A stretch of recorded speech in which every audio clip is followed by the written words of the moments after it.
somebody who is accused of committing a crime has more due process than an employee that goes to work in an at-will employment state without a union contract. Somebody also mentioned right to work earlier, and I want everybody to understand that right to work has to do with money. And it has to do with if a union organizes, the majority, like in kindergarten, you raise your hand, majority rules. So the majority votes in a union, and in a right-to-work state, people can choose whether they pay for their representation and their benefits or not.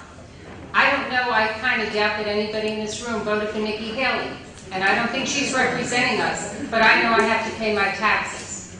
So there's something wrong with this picture. But what are we going to talk about? We're going to talk about just do it. It's on the organizer, just do it. We heard a lot of good stuff tonight, and I know as I was sitting back, questions were jumping in my mind.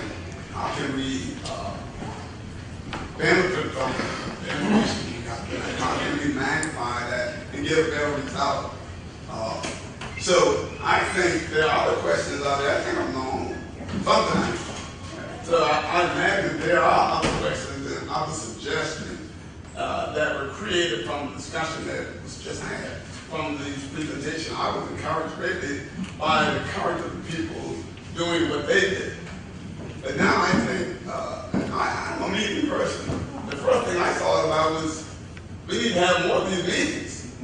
It sort of feels good. But in these meetings, we don't have to have a master plan. And know where it goes. We're going to have to meet regularly and develop schedules, and we can grade ourselves on our progress. Somebody was talking, and I gave this other lady, and he was talking about, how they did that with the brother from the nursing home. And great example of something that should happen. But another person was talking, and the last brother that was up here, and he was talking about some of the issues that he's facing. One of the things that came to my mind, we're going to support you. She said, radicalize the left. We got to support ourselves in these actions. If you're fighting a struggle by yourself, you're lonely, you get tired, you don't have the support. Let the people in this room know that you need us to turn out. And we'll turn out. Right. We can't do it unless we do it together. So let's start talking. You don't want me to say it, but I'm sure someone can. But we'd like to hear what suggestions, what questions you have. Next steps. I would be interested to know from how the thing at the nursing home got started and how y'all got in touch with the union. What's the story? Because that's kind of fascinating. Well, we work so hard, out there. We feel like we need respect, better working conditions. How did you find out about this? How did you? Did you just look up? You knew him? Oh, you knew him. Okay, cool. Right, Yeah. I was in the union Gotcha. before. Right. Yeah.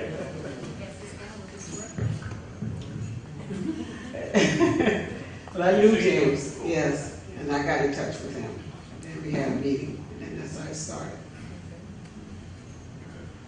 Are there plans to contact other nursing homes across the state? Yes, we working on when you're yeah, trying to get that organized.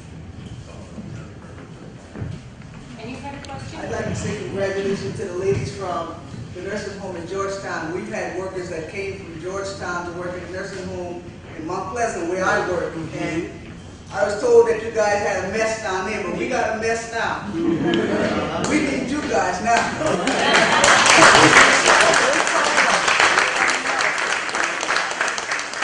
Anytime a 20-year nurse can lose their job just because you are sick and can't come to work, and you've given them over 12 hours notice to get somebody in place, and you say, I don't have nobody to replace you.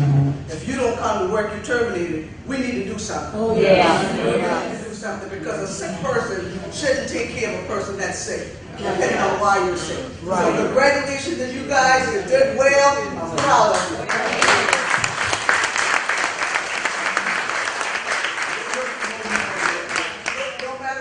Come to Mount Pleasant Manor, what's that other one? Sandpiper. It doesn't matter. Before we leave tonight, I will put number. All of them got problems. Okay. That's what I'm talking about. As we get ready to organize and we get everything together to make sure we jump out, there's a lot of individuals who can't even get jobs. And I know coming up soon, I think Mayor Riley was saying that there's going to be thousands and thousands of jobs created in the next 5 years. Now, what kind of jobs are those going to be is going to be determined on what we do and how we set the tone. Because there are more people looking, there are more businesses looking and seeing, oh, we could run over them all day. And so I'm thinking about the education component in particular, and education for the brothers and sisters that might have taken alternative means to support their families. And so behind the walls of the prisons and DJJ, and being able to understand why the situation is the way it is and how we're going to come out of it. And so we have a lot of leaders there that found no means and ways to make it out here, given the structure of things right now. And so I think we have a lot of resources to tap into, especially in our younger ones that have to be in this room. It's so necessary to have that energy in this room, and also the aptness at being able to use technology in our organizing. That's critical. And so to take it to the Facebook and to the Twitter and to start developing not only these gatherings, but educational gatherings that are parties or whatever. So I'll be the one that can help, and please come to me and I'll take your name on the list, and we can start figuring out how to engage the youth in this discussion and engage the youth that are specifically behind bars. Thank you. And one thing that I find very important is when our politicians talk about jobs, we need to make sure, why aren't you saying good jobs? We shouldn't be concerned about jobs unless that word good is in front of it.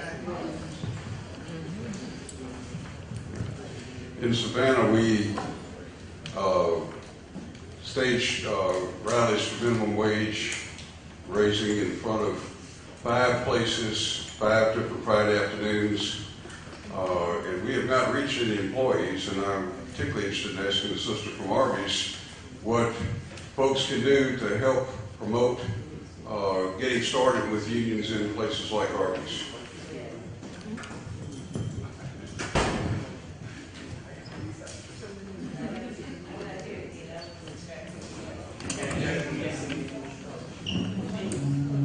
You want to re-ask the question? She's a little distracted.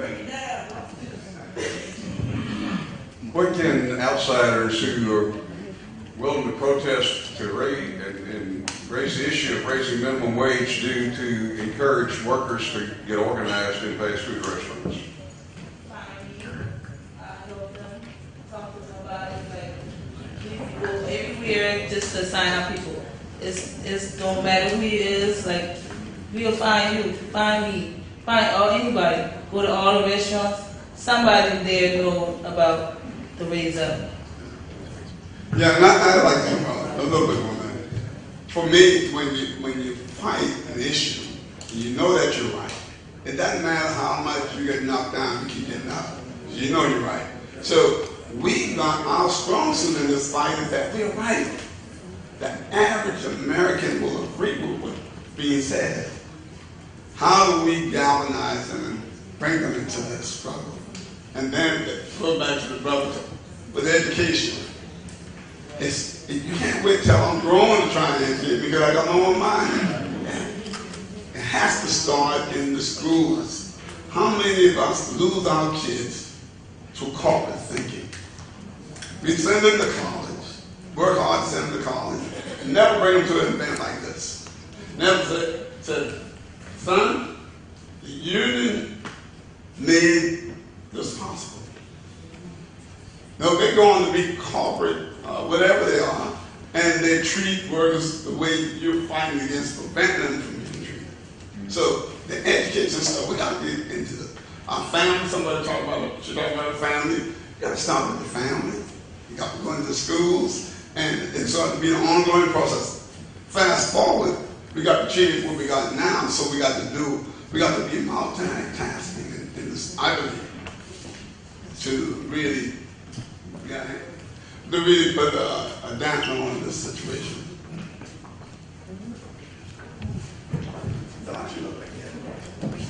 I'd just like to say I've been fortunate to work for the Postal Service, and we did have a union. I began my career in 1978, and the minimum wage today is less than what I started with in 1978. That just lets you know the impact that a union can have on a business and an agency. They will fight for you.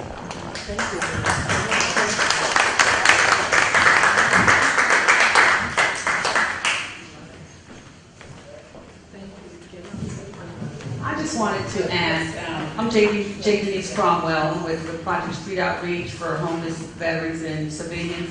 And I'm an entrepreneur. And what have you guys done, or what can you do to get, well, I'm already involved, but get others involved that own their own businesses, because they are the people that would not have to worry about being fired. We're not going to fire ourselves.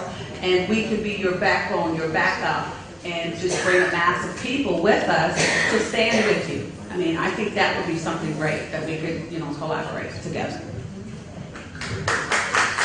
Yeah, we need bosses like you. Okay.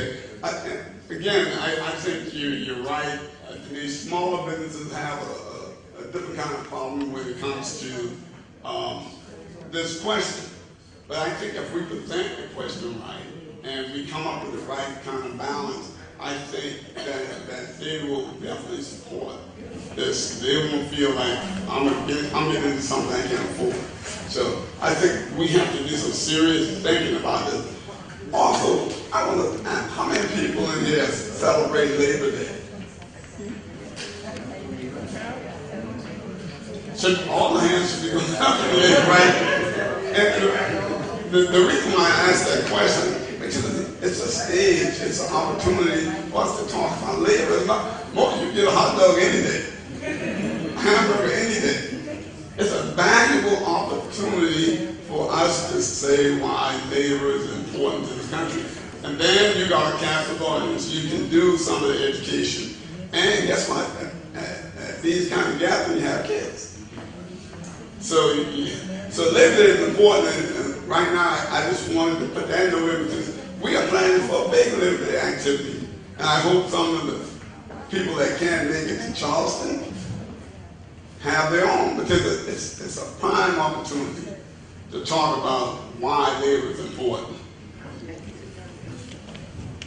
Yeah, I just wanted to follow up on some of the things thoughts and things I've been working on with regard to organizing. I believe that if you do not fairly and accurately assess the determination and the strength and the resources of your opponent, you may get blindsided. I know that you can expect, I think James Sanderson said, the people he was working with the healthcare workers were already schooled as to what to expect in the beginning of the campaign. I'm working on an organizing campaign over in the Bahamas. And when we laid out our strategy, one of the bullet points that we laid out was the resistance. What the resistance will look like. What will be the counter-resistance? How do we respond? Do this translate into a global campaign versus a localized campaign, where we begin to start to figure out where do we have the connections, where do we have leverage, and with leverage you can move a mountain. And so those are the kind of things that are important. We got to understand that when we challenge those that was from the Department of Commerce in South Carolina, we asked them, why would you be marketing the workers in South Carolina as third world, most productive, 26% less than national average? You know what the response was? Well, is any of those things not true? Aren't South Carolina workers some of the most productive in the country? Aren't they paid 26% less than the national average? Then why shouldn't we put that out there? Why shouldn't we try to attract business based on those facts? Because the one thing we know, when a company like Boeing, someone gets down to 2 or 3 states that they're looking at, those 3 states are competing as to how they attract that particular corporation. And so South Carolina can say, well, we got the most productive workers, the 26% less than the national average. We have one of the lowest union density in the country. Bring that business, we get the edge, and they come to South Carolina. That's how they are playing the game. So when we're talking about South Carolina becoming more aggressive and organized and so forth, we got to be prepared to know that they're going to try to play Georgia against South Carolina, or Alabama against South Carolina. The climate is better, you need to come here. Because those guys in South Carolina, we don't the ball. They got a lot of organizing going on. Those are some of the things that you can expect that they're going to try to do. And we have to come up with ways of countering that through education, through leverage, through everything we're talking about. So it's important that if you don't really anticipate those kind of responses, sometimes we may find ourselves with not the level of success that we really need and we really deserve. So maybe the answer would be, we talk about organizing the South, we need to make sure that all of our neighboring states are doing the same thing at the same time.